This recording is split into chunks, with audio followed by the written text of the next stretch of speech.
graphics now. We can see the share of the vote there. You can see Labour 46.3, good result for them. Not so good though, as you can see there, for the Tories and Lib Dems. They finished in 5th and 6th place respectively, and you can see just how bad that change in the share of vote is in this graphic. 14.9% down for the Lib Dems. Not even sure if they've managed to save their deposit. Let's speak to our chief political correspondent, John Craig, who is there in Rotherham for us. John.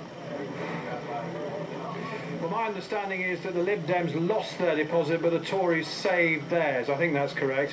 However, we've heard from the winning candidate here, Sarah Champion. Let's hear from the runner-up now, Jane Collins. Now, I remember interviewing you when you were the runner-up in Barnsley not that long ago. You're a bit of a by-election queen, or perhaps the princess. You come second twice, but you haven't won one yet. How does this compare with, first of all, when you came second in Barnsley and other recent by-elections where I think UKIP have done quite well, but obviously not quite well? How does this one compare? Well, this is our best ever result. We're just under 22% of the vote, so we're creeping up in the percentages all the time. I think we've seen cracks in this tribal voting now. The cracks are getting bigger, so it's just a matter of time before we take our first seat.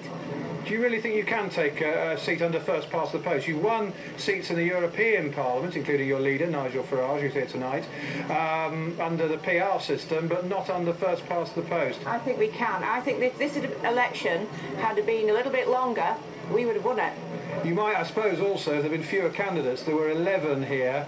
I mean, does that pact between the UKIP and the Tories that Michael Fabricant proposed looked rather more attractive now? Might have helped you win. No, what pact? There's never been a pact that we would ever consider. What were you offering on the doorstep apart from your policies on Europe?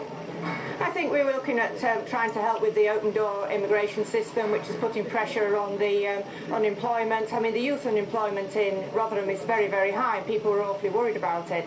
So people in Rotherham are worried about the same things as people all over the country.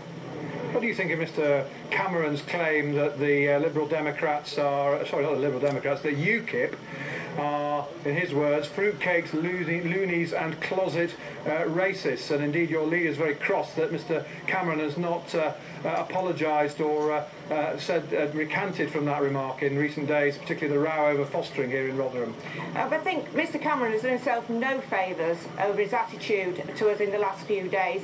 In fact, you know, he's really not come on board and stood up for these people that have been badly treated in the foster parents case.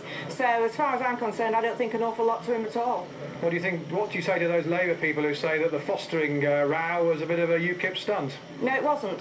Everything happened over a period of 10 days, so it wasn't a stunt, it was unfortunate. And let's be honest, the fostering situation is far more important than any by-election. Where do UKIP go from here? Up. Go to your next contests, I guess.